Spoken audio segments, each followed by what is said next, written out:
A. Acosta.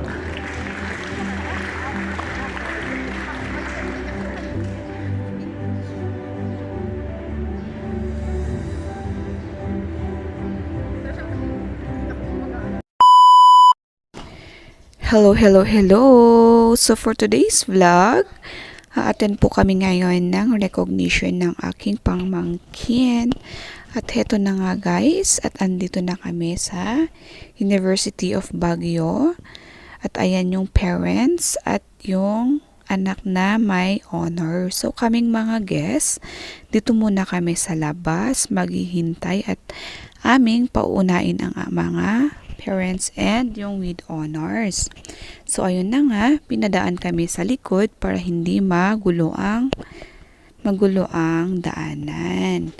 So ito na nga, nandito na kami sa loob at medyo konti ang tao.